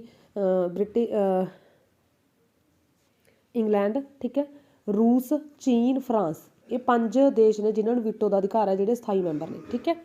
ਤੇ ਇਸ ਤੋਂ ਇਲਾਵਾ ਇਸ ਦੇ ਵਿੱਚ ਆਰਥਿਕ ਤੇ ਸੁਰੱਖਿਆ ਪਰਿਸ਼ਦ ਹੈ, ਠੀਕ ਹੈ, ਜਿਹਦੇ ਵਿੱਚ 54 ਮੈਂਬਰ ਨੇ, 3 ਸਾਲ ਸਮੇਂ ਲਈ ਚੁਣੇ ਜਾਂਦੇ ਨੇ। ਟਰਸਟੀਸ਼ਿਪ ਤੇ ਅੰਤਰਰਾਸ਼ਟਰੀ ਅਦਾਲਤ ਜਿਹਦੇ ਵਿੱਚ 15 ਜੱਜ ਹੁੰਦੇ ਨੇ, ਠੀਕ ਹੈ। 9 ਸਾਲਾਂ ਦੇ ਲਈ ਜਿਹੜੇ ਕਿ ਇਹਨਾਂ ਦੀ ਇਲੈਕਸ਼ਨ ਹੁੰਦੀ ਹੈ ਸੁਰੱਖਿਆ ਪ੍ਰੀਸ਼ਦ ਲਈ। ਸੁਰੱਖਿਆ ਪ੍ਰੀਸ਼ਦ ਦੁਆਰਾ 9 ਸਮੇਂ ਦੇ ਲਈ ਇਹ ਚੁਣੇ ਜਾਂਦੇ ਨੇ, ਠੀਕ ਹੈ, ਅੰਤਰਰਾਸ਼ਟਰੀ ਜਿਹੜੇ ਅਦਾਲਤ ਦੇ ਜੱਜ। ਤੇ ਸਕੱਤਰਤ ਜਿਹੜੇ ਕਿ ਇਹ ਸੰਯੁਕਤ ਰਾਸ਼ਟਰ ਦਾ ਸੰਘ ਦਾ ਇੱਕ ਸਕੱਤਰ ਹੈ, ਜਿਸ ਦਾ ਸਾਰਾ ਮਤਲਬ ਕਿ ਕਾਰਜਕ੍ਰਮ ਇਹੀ ਦੇਖਦਾ, ਠੀਕ ਹੈ। ਸਕੱਤਰ ਦੇ ਮੁਖੀ ਨੂੰ ਮਹਾ ਸਕੱਤਰ ਕਿਹਾ ਜਾਂਦਾ। ਤੇ ਇਹ 5 ਸਾਲ ਦੇ ਲਈ ਜਿਹੜੇ ਕਿ ਨਿਯੁਕਤ ਕੀਤਾ ਜਾਂਦਾ। ਤੇ ਜਿਹੜਾ ਮੈਂ ਤੁਹਾਨੂੰ ਦੱਸ ਰਹੀ ਸੀ ਭਾਰਤੀ ਚੋਣ ਆਯੋਗ, ਠੀਕ ਹੈ। ਤੇ ਚੋਣ ਆਯੋਗ ਦੀ ਨਿਯੁਕਤੀ ਕੌਣ ਕਰਦਾ? ਰਾਸ਼ਟਰਪਤੀ ਕਰਦਾ। ਤੇ ਜਿਹੜਾ ਭਾਰਤੀ ਚੋਣ ਆਯੋਗ ਹੈ ਉਹ ਲੋਕ ਸਭਾ ਦੀ ਇਲੈਕਸ਼ਨਸ ਕਰਵਾਉਂਦਾ, ਠੀਕ ਹੈ, ਰਾਸ਼ਟਰਪਤੀ ਦੀ ਇਲੈਕਸ਼ਨਸ ਕਰਵਾਉਂਦਾ ਤੇ ਰਾਜ ਸਭਾ ਦੀਆਂ। ਤੇ ਜਿਹੜਾ ਹੈਗਾ ਰਾਜ ਚੋਣ ਆਯੋਗ, ਠੀਕ ਹੈ, ਰਾਜ ਚੋਣ ਆਯੋਗ ਪੰਚਾਇਤੀ ਜਿਹੜੇ ਕਿ ਚੋਣਾਂ ਕਰਵਾਉਂਦਾ। ਤੇ ਸੰਯੁਕਤ ਰਾਸ਼ਟਰ ਸੰਘ ਦੇ ਵਿੱਚੋਂ ਇੱਕ ਇਹ ਵੀ ਕੁਐਸਚਨ ਬਣਦਾ ਕਿ ਭਾਰਤ ਦੀ ਸਰਵਉੱਚ ਅਦਾਲਤ ਦਾ ਕਿਹੜਾ ਜੱਜ 2012 ਦੇ ਵਿੱਚ ਨਿਆਂ ਦੀ ਅੰਤਰਰਾਸ਼ਟਰੀ ਅਦਾਲਤ ਦਾ ਜੱਜ ਬਣਿਆ ਸੀ? ਤੁਸੀਂ ਜਸਟਿਸ ਦਲਵੀਰ ਭੰਡਾਰੀ। ਤੇ ਗੁੱਟ ਨਿਰਲੇਪਤਾ ਵਿੱਚ ਸਭ ਤੋਂ ਜ਼ਿਆਦਾ ਜਿਹੜੀ ਕਿ ਮਹੱਤਵਪੂਰਨ ਭੂਮਿਕਾ ਨਿਭਾਈ ਹੈ ਸ਼੍ਰੀ ਪੰਡਿਤ ਜਵਾਹਰ ਲਾਲ ਨਹਿਰੂ ਨੇ। ਅੱਗੇ ਹੈਗਾ ਸੰਯੁਕਤ ਰਾਸ਼ਟਰ ਸੰਘ ਦੇ 7 ਅੰਗ ਨੇ, ਤਾਂ ਇਹ ਗਲਤ ਹੈ ਕਿਉਂਕਿ ਮੈਂ ਹੁਣੇ ਤੁਹਾਨੂੰ ਦੱਸਿਆ ਕਿ 6 ਅੰਗ ਨੇ। ਨੈਕਸਟ ਸਾਰਕ ਦੱਖਣੀ ਏਸ਼ੀਆਈ ਦੇਸ਼ਾਂ ਦਾ ਸੰਗਠਨ ਹੈ, ਤਾਂ ਠੀਕ ਹੈ ਇਹ। ਸਾਰਕ ਨਾਲ ਸੰਬੰਧਿਤ ਕੁਝ ਹੋਰ ਕੁਐਸਚਨ। ਇਹਦੀ ਸਥਾਪਨਾ 8 ਦਸੰਬਰ 1985 ਦੇ ਵਿੱਚ, ਜਿਹੜਾ ਫਸਟ ਸੰਮੇਲਨ ਹੈ ਜਿਹੜੇ ਕਿ ਢਾਕਾ ਦੇ ਵਿੱਚ ਹੁੰਦਾ, ਬੰਗਲਾਦੇਸ਼ ਦੀ ਰਾਜਧਾਨੀ ਹੈ ਢਾਕਾ। ਦਫ਼ਤਰ ਇਹਦਾ ਕਾਠਮੰਡੂ ਨੇਪਾਲ ਦੀ ਰਾਜਧਾਨੀ ਦੇ ਵਿੱਚ ਹੈ। ਤੇ ਸੰਯੁਕਤ ਰਾਸ਼ਟਰ ਦਾ ਜਿਹੜੇ ਕਿ ਦਫ਼ਤਰ ਹੈਗਾ ਨਿਊਯਾਰਕ ਦੇ ਵਿੱਚ, ਠੀਕ ਹੈ। ਤੇ ਇਸ ਦੇ ਪਹਿਲਾ ਮੈਂਬਰ ਸੀ 7। 8ਵਾਂ ਮੈਂਬਰ ਅਫਗਾਨਿਸਤਾਨ ਬਣਿਆ ਸਾਰਕ ਦਾ। 7 ਮੈਂਬਰ ਸੀ ਭਾਰਤ, ਮਾਲਦੀਵ, ਪਾਕਿਸਤਾਨ, ਬੰਗਲਾਦੇਸ਼, ਸ਼੍ਰੀਲੰਕਾ, ਨੇਪਾਲ, ਭੂਟਾਨ, ਠੀਕ ਹੈ।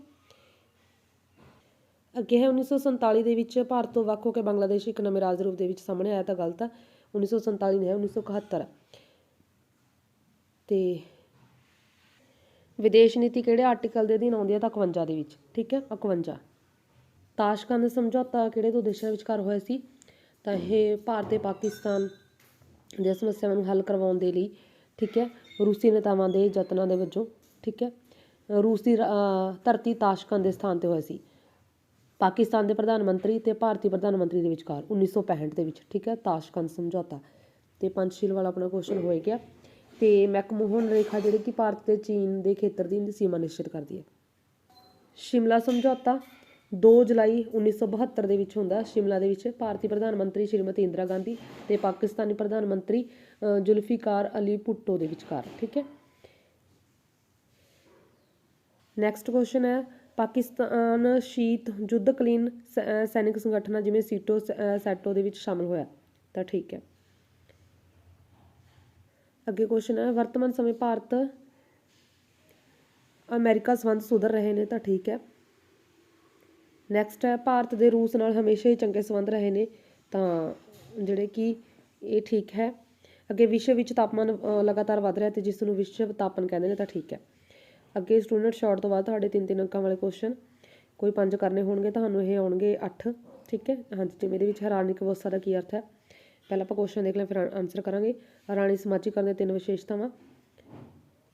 ਹਾਂਜੀ, ਰਾਜਨੀਤਿਕ ਵਿਵਸਥਾ। ਰਾਜਨੀਤਿਕ ਵਿਵਸਥਾ ਵਿੱਚ ਸਰਕਾਰੀ ਸੰਸਥਾਵਾਂ ਜਿਵੇਂ ਵਿਧਾਨ ਮੰਡਲ, ਅਦਾਲਤਾਂ, ਪ੍ਰਸ਼ਾਸਨਿਕ ਏਜੰਸੀਆਂ ਹੀ ਸ਼ਾਮਲ ਨਹੀਂ, ਸਗੋਂ ਇਹਦੇ ਵਿੱਚ ਕੀ ਆ, ਇਹਨਾਂ ਤੋਂ ਇਲਾਵਾ ਪਰਸਪਰਿਕ ਢਾਂਚੇ ਜਿਵੇਂ ਖੂਨ ਸੰਬੰਧ, ਜਾਤੀ ਸਮੂਹ, ਅਵਸਥਾ ਘਟਨਾਵਾਂ ਜਿਵੇਂ ਪ੍ਰਦਰਸ਼ਨ, ਲੜਾਈ ਝਗੜੇ, ਹੱਤਿਆਵਾਂ, ਡਕੈਤੀਆਂ, ਠੀਕ ਹੈ, ਉਪਚਾਰਿਕ ਰਾਜਨੀਤਿਕ ਸੰਗਠਨ ਤੇ ਰਾਜਨੀਤਿਕ ਪਹਿਲੂ ਸਮੇਤ ਸਾਰੇ ਸ਼ਾਮਲ ਨੇ। ਤੇ ਇਸ ਤਰ੍ਹਾਂ ਰਾਜਨੀਤਿਕ ਵਿਵਸਥਾ ਦਾ ਸੰਬੰਧ ਉਹਨਾਂ ਸਾਰੀਆਂ ਕਿਰਿਆਵਾਂ ਤੇ ਸੰਸਥਾਵਾਂ ਨਾਲ ਜਿਹੜੀਆਂ ਕਿਸੇ ਨਾ ਕਿਸੇ ਤਰ੍ਹਾਂ ਰਾਜਨੀਤਿਕ ਜੀਵਨ ਨੂੰ ਪ੍ਰਭਾਵਿਤ ਕਰਦੀਆਂ ਨੇ।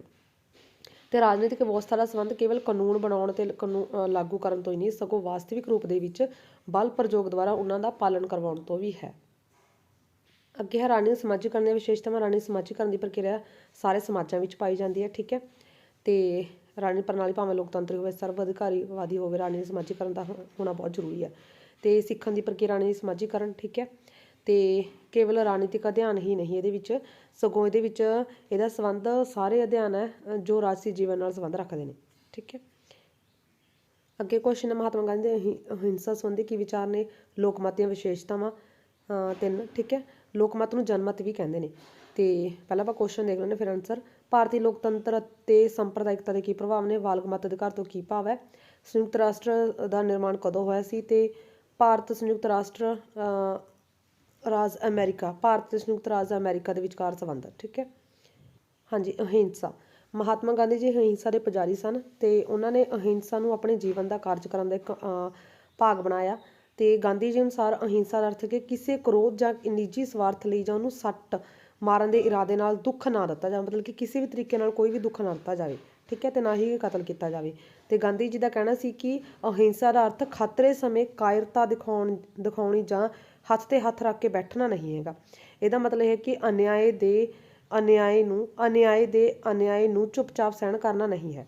ਤੇ ਅਹਿੰਸਾ ਆਤਮ ਬਲੀਦਾਨ ਕਰਨ, ਮੁਸ਼ਕਿਲ ਸਾਹਮਣੇ ਤੇ ਦੁੱਖ ਸਹਿਣ ਦੇ ਬਾਅਦ ਵੀ ਸੱਚ ਤੇ ਨਿਆਂ ਤੇ ਡਟੇ ਰਹਿਣ ਨੂੰ ਹੀ ਕਿਹਾ ਜਾਂਦਾ। ਠੀਕ ਹੈ। ਤੇ ਇਹ ਇੱਕ ਨਕਾਰਾਤਮਕ ਸ਼ਕਤੀ ਹੈ ਜੋ ਬਿਜਲੀ ਤੋਂ ਵੀ ਜ਼ਿਆਦਾ ਤੇਜ਼ ਤੇ ਇੱਥਰ ਤੋਂ ਵੀ ਜ਼ਿਆਦਾ ਸ਼ਕਤੀਸ਼ਾਲੀ ਹੈ। ਤੇ ਵੱਡੀ ਤੋਂ ਵੱਡੀ ਅਹਿੰਸਾ ਦਾ ਵਿਰੋਧ ਵੀ ਵੱਡੀ ਤੋਂ ਵੱਡੀ ਅਹਿੰਸਾ ਨਾਲ ਕੀਤਾ ਜਾ ਸਕਦਾ। ਗਾਂਧੀ ਜੀ ਦਾ ਕਹਿਣਾ ਹੈ ਕਿ ਸੱਚ, ਪ੍ਰੇਮ, ਅੰਦਰੂਨੀ ਪਵਿੱਤਰਤਾ, ਮਿੱਤਰਤਾ, ਵਰਤ, ਸੱਚੀ ਲਗਨ, ਨਿਰਸਵਾਰਥ ਭਾਵਨਾ ਆਦਿ ਅਹਿੰਸਾ ਦੇ ਆਧਾਰ ਨੇ। ਤੇ ਇਹਨਾਂ ਗੁਣਾਂ ਤੋਂ ਬਿਨਾਂ ਵਿਅਕਤੀ ਵਿੱਚ ਅਸਲੀ ਅਹਿੰਸਾ ਦੀ ਭਾਵਨਾ ਪੈਦਾ ਨਹੀਂ ਹੋ ਸਕਦੀ। ਲੋਕਮਤ ਦੀਆਂ ਵਿਸ਼ੇਸ਼ਤਾਵਾਂ। ਆਮ ਸਹਿਮਤੀ ਹੁੰਦੀ ਹੈ। ਠੀਕ ਹੈ। ਜਨਮਤ ਭਾਵ ਲੋਕਮਤ ਜਿਹਦੇ ਵਿੱਚ ਆਮ ਸਹਿਮਤੀ ਹੋਣੀ ਚਾਹੀਦੀ ਹੈ ਤੇ ਕਿਸੇ ਵੀ ਮਾਮਲੇ ਉੱਤੇ ਸਾਰੇ ਲੋਕ ਇੱਕ ਮਤ ਜਾਂ ਸਹਿਮਤ ਹੋਣ। ਜਨਤਾ ਦੀ ਭਲਾਈ ਹੁੰਦੀ ਹੈ। ਜਨਮਤ ਦੀ ਦੂਜੀ ਵਿਸ਼ੇਸ਼ਤਾ ਕਿ ਜਨਤਾ ਦੀ ਭਲਾਈ ਹੁੰਦੀ ਹੈ। ਇਸ ਮਤ ਦੇ ਵਿੱਚ ਆਮ ਜਨਤਾ ਦੀ ਭਲਾਈ ਨਹੀਂ, ਉਹ ਮਤ ਕਦੇ ਵੀ ਜਿਹਦੇ ਵਿੱਚ ਆਮ ਜਨਤਾ ਦੀ ਭਲਾਈ ਹੁੰਦੀ ਉਹ ਕਦੇ ਵੀ ਆਪਾਂ ਜਨਮਤ ਨਹੀਂ ਬਣ ਸਕਦਾ। ਤੇ ਤੱਥਾਂ ਦੇ ਆਧਾਰਿਤ ਹੁੰਦਾ ਜਨਮਤ। ਠੀਕ ਹੈ। ਜਿਹਦੇ ਵਿੱਚ ਦਲੀਲਾਂ ਨਾਲ ਭਰਪੂਰ ਹੋਣਾ ਚਾਹੀਦਾ ਨੇ। ਕੋਈ ਵੀ ਜਨਮਤ ਨੂੰ ਤੱਥਾਂ ਤੇ ਆਧਾਰਿਤ ਤੇ ਦਲੀਲਾਂ ਭਰਪੂਰ ਹੋਣਾ ਚਾਹੀਦਾ। ਆਮ ਜਨਤਾ ਨੂੰ ਜਨਮਤ ਸਵੀਕਾਰ ਕਰਦੇ ਨੇ। ਇਹ ਦੇਖਣਾ ਚਾਹੀਦਾ ਕਿ ਇਹ ਤੱਥਾਂ ਜਾਂ ਤਰਕ ਦੇ ਆਧਾਰਿਤ ਹੈ ਜਾਂ ਨਹੀਂ। ਅੱਗੇ ਹੈ ਸਧਾਰਨ ਜਨਤਾ ਦੀ ਮਿਲੀ ਜੁਲੀ ਪ੍ਰਤੀਕਿਰਿਆ ਨੂੰ ਕਿਹਾ ਜਾਂਦਾ। ਠੀਕ ਹੈ। ਨੈਕਸਟ, ਭਾਰਤੀ ਲੋਕਤੰਤਰ ਤੇ ਸੰਪਰਦਾਇਕਤਾ ਦਾ ਪ੍ਰਭਾਵ। ਹਾਂਜੀ, ਭਾਰਤੀ ਵੰਡ ਵੀ ਫਿਰਕਾ ਪ੍ਰਸਤੀ ਨੂੰ ਖਤਮ ਨਹੀਂ ਕਰ ਸਕੀ। ਅੱਜ ਵੀ ਸੰਪਰਦਾਇਕਤਾ ਜਿਹੜੀ ਕਿ ਸਿਰ ਝੁਕ ਰਹੀ ਹੈ ਤੇ ਫਿਰਕਾ ਪ੍ਰਸਤੀ ਜਾਂ ਸੰਪਰਦਾਇਕਤਾ ਨੇ ਹੇਠ ਲਿਖੇ ਢੰਗ ਨਾਲ ਲੋਕਤੰਤਰ ਨੂੰ ਪ੍ਰਭਾਵਿਤ ਕੀਤਾ। ਭਾਰਤ ਵਿੱਚ ਅਨੇਕ ਰਾਜਨੀਤਿਕ ਪਾਰਟੀਆਂ ਦਾ ਨਿਰਮਾਣ ਧਰਮ ਦੇ ਆਧਾਰ ਤੇ ਹੋਇਆ ਤੇ ਚੋਣਾਂ ਵਿੱਚ ਫਿਰਕਾ ਪ੍ਰਸਤੀ ਦੀ ਭਾਵਨਾ ਬਹੁਤ ਮਹੱਤਵਪੂਰਨ ਭੂਮਿਕਾ ਨਿਭਾਉਂਦੀ ਹੈ। ਆਮ ਤੌਰ 'ਤੇ ਸਾਰੀਆਂ ਪਾਰਟੀਆਂ ਆਪਣੇ ਉਮੀਦਵਾਰਾਂ ਦੀ ਚੋਣ ਕਰਦੇ ਸਮੇਂ ਫਿਰਕਾ ਪ੍ਰਸਤੀ ਨੂੰ ਮਹੱਤਵ ਦਿੰਦੀਆਂ ਨੇ। ਤੇ ਜਿਸ ਚੋਣ ਖੇਤਰ ਦੇ ਵਿੱਚ ਜਿਸ ਫਿਰਕੇ ਦੇ ਜ਼ਿਆਦਾ ਵੋਟਰ ਹੁੰਦੇ ਨੇ, ਆਮ ਤੌਰ 'ਤੇ ਉਸੇ ਫਿਰਕੇ ਦਾ ਉਮੀਦਵਾਰ ਉਸ ਖੇਤਰ ਤੋਂ ਖੜਾ ਕੀਤਾ ਜਾਂਦਾ। ਠੀਕ ਹੈ। ਤੇ ਅੱਗੇ ਰਾਜਨੀਤਿਕ ਦਲ ਹੀ ਨਹੀਂ ਸਗੋਂ ਵੋਟਰ ਵੀ ਧਰਮ ਤੋਂ ਪ੍ਰਭਾਵਿਤ ਹੋ ਕੇ ਆਪਣੀ ਵੋਟ ਅਦਾ ਕਰਦੇ ਨੇ। ਅੱਗੇ ਸਰਵਜਨਕ ਬਾਲਗ ਮਤ ਅਧਿਕਾਰ। ਤਾਂ ਸਰਵਜਨਕ ਬਾਲਗ ਮਤ ਅਧਿਕਾਰ ਦਾ ਮਤਲਬ ਹੈ ਇਹ ਹੈ ਕਿ ਇੱਕ ਨਿਸ਼ਚਿਤ ਉਮਰ ਦੇ ਬਾਲਗ ਨਾਗਰਿਕਾਂ ਨੂੰ ਬਿਨਾਂ ਕਿਸੇ ਭੇਦਭਾਵ ਤੇ ਵੋਟ ਦੇਣ ਦਾ ਅਧਿਕਾਰ ਦੇਣਾ। ਤੇ ਬਾਲਗ ਹੋਣ ਦੀ ਉਮਰ ਰਾਜ ਨਾਲ ਨਿਸ਼ਚਿਤ ਕੀਤੀ ਜਾਂਦੀ ਹੈ। ਇੰਗਲੈਂਡ ਵਿੱਚ ਪਹਿਲਾਂ 21 ਸਾਲ ਦੇ ਨਾਗਰਿਕਾਂ ਨੂੰ ਵੋਟ ਦੇਣ ਦਾ ਅਧਿਕਾਰ ਹਾਸਲ ਸੀ, ਬਟ ਹੁਣ ਇਹ 18 ਸਾਲ ਹੈ। ਤੇ ਭਾਰਤ ਅਮਰੀਕਾ ਵਿੱਚ ਬਾਲਗ ਮਤ ਅਧਿਕਾਰ ਦੀ ਉਮਰ ਜਿਹੜੀ ਕਿ 18 ਸਾਲ ਹੈ। ਤੇ ਸਰਵਜਨਕ ਬਾਲਗ ਮਤ ਅਧਿਕਾਰ ਵਿੱਚ ਪਾਗਲਾਂ, ਦੀਵਾਲੀਆ, ਬੱਚਿਆਂ, ਸਜ਼ਾ ਪ੍ਰਾਪਤ ਵਿਅਕਤੀਆਂ ਆਦਿ ਨੂੰ ਵੋਟ ਦੇਣ ਦਾ ਅਧਿਕਾਰ ਹਾਸਲ ਨਹੀਂ ਹੁੰਦਾ। ਨਿਸ਼ਚਿਤ ਉਮਰ ਹੋਣ ਦੇ ਬਾਅਦ ਹਰੇਕ ਨਾਗਰਿਕ ਨੂੰ ਬਿਨਾਂ ਕਿਸੇ ਭੇਦਭਾਵ ਦੇ ਮਤ ਦੇਣ ਦਾ ਅਧਿਕਾਰ ਬਣ ਜਾਂਦਾ। ਬਟ ਇਸ ਦੇ ਨਾਲ ਇਹ ਵੀ ਨਿਸ਼ਚਿਤ ਸਮੇਂ ਤੱਕ ਨਿਵਾਸ ਦੀ ਸ਼ਰਤ ਵੀ ਰੱਖੀ ਜਾਂਦੀ ਹੈ। ਠੀਕ ਹੈ। ਤੇ ਆਧੁਨਿਕ ਯੁੱਗ ਦੇ ਵਿੱਚ ਸਰਵਜਨਕ ਬਾਲਗ ਮਤ ਅਧਿਕਾਰ ਨੂੰ ਹੀ ਉਚਿਤ ਤੇ ਨਿਆਂਪੂਰਨ ਮੰਨਿਆ ਜਾਂਦਾ। ਸੰਯੁਕਤ ਰਾਸ਼ਟਰ ਸੰਘ। ਹਾਂਜੀ, ਸੰਯੁਕਤ ਰਾਸ਼ਟਰ ਸੰਘ ਇੱਕ ਅੰਤਰਰਾਸ਼ਟਰੀ ਸੰਗਠਨ ਹੈ। ਠੀਕ ਹੈ। ਇਹ ਲਾਈਨ ਵੀ ਇੰਪੋਰਟੈਂਟ ਹੈ। ਤੇ ਇਹਦੀ ਸਥਾਪਨਾ 24 ਅਕਤੂਬਰ 1945 'ਚ ਕੀਤੀ ਗਈ ਹੈ। ਸੰਯੁਕਤ ਰਾਸ਼ਟਰ ਦਾ ਆਪਣਾ ਸੰਵਿਧਾਨ ਹੈ ਜਿਸ ਨੂੰ ਚਾਰਟਰ ਕਿਹਾ ਜਾਂਦਾ। ਤੇ ਇਹ ਚਾਰਟਰ ਸਾਨ ਫਰਾਂਸਿਸਕੋ ਸੰਮੇਲਨ ਦੇ ਵਿੱਚ ਤਿਆਰ ਕੀਤਾ ਗਿਆ ਸੀ। ਤੇ ਸੰਯੁਕਤ ਰਾਸ਼ਟਰ ਦਾ ਮੁੱਖ ਦਫ਼ਤਰ ਜਿਹੜੇ ਕਿ ਅਮਰੀਕਾ ਦੇ ਪ੍ਰਸਿੱਧ ਨਗਰ ਨਿਊਯਾਰਕ ਦੇ ਵਿੱਚ ਸਥਿਤ ਹੈ। ਤੇ ਸ਼ੁਰੂ ਦੇ ਵਿੱਚ ਇਹਦੇ 51 ਮੈਂਬਰ ਸੀ, ਹੁਣ 193 ਨੇ। ਤੇ ਭਾਰਤ ਇਸ ਦੇ ਮੁੱਢਲੇ ਮੈਂਬਰਾਂ ਵਿੱਚੋਂ ਹੈ। ਤੇ ਸੰਯੁਕਤ ਰਾਸ਼ਟਰ ਦਾ ਉਦੇਸ਼ ਅੰਤਰਰਾਸ਼ਟਰੀ ਸ਼ਾਂਤੀ ਸੁਰੱਖਿਆ ਸਥਾਪਨ ਕਰਨਾ। ਰਾਸ਼ਟਰਾਂ ਵਿੱਚ ਜਨ ਭਾਈਵਾਲੀ ਦੇ ਲਈ ਅਸਮਾਨ ਅਧਿਕਾਰਾਂ, ਆਤਮ ਨਿਰਣੇ ਦੇ ਸਿਧਾਂਤ 'ਤੇ ਆਧਾਰਿਤ ਨੇ। ਤੇ ਦੋਸਤਾਨਾ ਸੰਬੰਧਾਂ ਦਾ ਵਿਕਾਸ ਕਰਨਾ। ਤੇ ਇਹਨਾਂ ਸਾਂਝੇ ਉਦੇਸ਼ਾਂ ਦੀ ਪੂਰਤੀ ਲਈ ਰਾਸ਼ਟਰਾਂ ਦੇ ਕਾਰਜ ਨੂੰ ਕਰਨ ਬਣੇ ਇੱਕ ਕੇਂਦਰ ਵਜੋਂ ਕੰਮ ਕਰਨਾ। ਭਾਰਤ ਤੇ ਅਮਰੀਕਾ ਦੇ ਸੰਬੰਧ ਸ਼ੁਰੂ ਤੋਂ ਦੋਸਤੀ ਵਾਲੇ ਨਹੀਂ ਸਨ। ਤੇ ਅਮਰੀਕਾ ਸ਼ੁਰੂ ਤੋਂ ਹੀ ਭਾਰਤ 'ਤੇ ਆਪਣਾ ਪ੍ਰਭੂਤਵ ਜਮਾਉਣਾ ਚਾਹੁੰਦਾ ਸੀ। ਇਸ ਲਈ ਅਮਰੀਕਾ ਨੇ ਦਬਾਅ ਤੇ ਸਹਾਇਤਾ ਦੀ ਨੀਤੀ ਦਾ ਪਾਲਣ ਕੀਤਾ। ਤੇ 1990-91 ਦੇ ਵਿੱਚ ਪ੍ਰਮੁੱਖ ਸਾਮਵਾਦੀ ਦੇਸ਼ ਸੋਵੀਅਤ ਸੰਘ ਵਿਖੰਡਿਤ ਹੋ ਗਿਆ, ਜਿਸ ਦੇ 15 ਗਣਰਾਜ ਨਵੇਂ ਰਾਜਾਂ ਦੇ ਰੂਪ ਦੇ ਵਿੱਚ ਸਾਹਮਣੇ ਆਏ।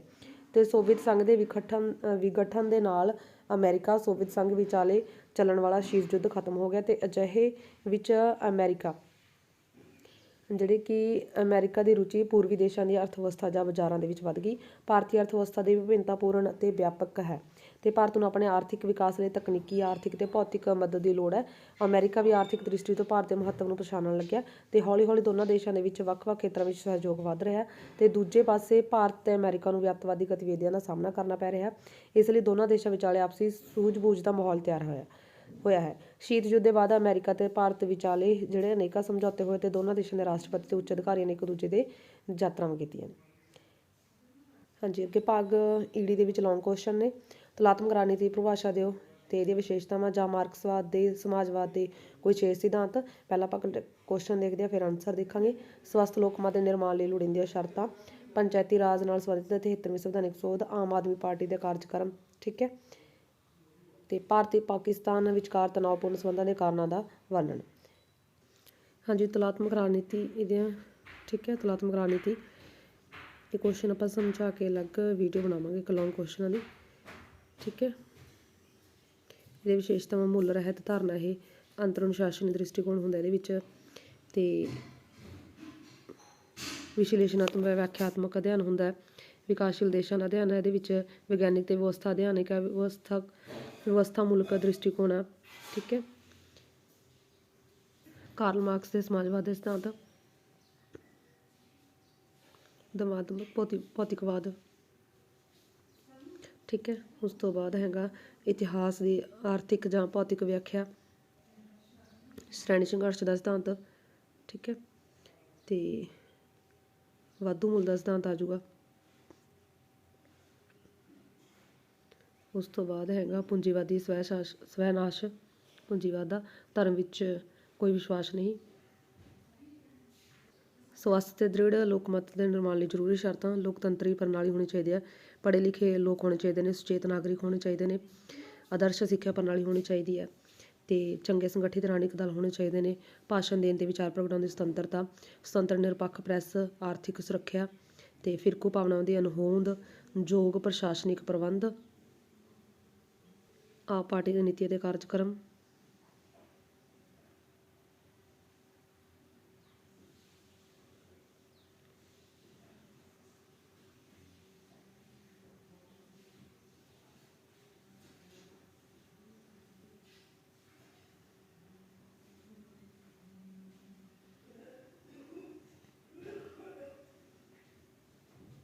ਠੀਕ ਹੈ,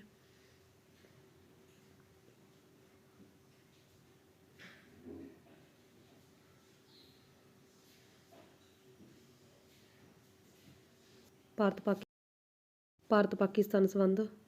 ਠੀਕ ਹੈ, ਕਸ਼ਮੀਰ ਵਿਵਾਦ, ਸੰਯੁਕਤ ਰਾਸ਼ਟਰ ਕਸ਼ਮੀਰ ਤੇ ਸੰਯੁਕਤ ਰਾਸ਼ਟਰ, 1965 ਦਾ ਪਾਕਿਸਤਾਨੀ ਹਮਲਾ, ਤੇ ਤਾਸ਼ਕੰਦ ਸਮਝੌਤਾ, ਕਾਰਗਿਲ ਯੁੱਧ 1971, ਸ਼ਿਮਲਾ ਸੰਮੇਲਨ। ਠੀਕ ਹੈ,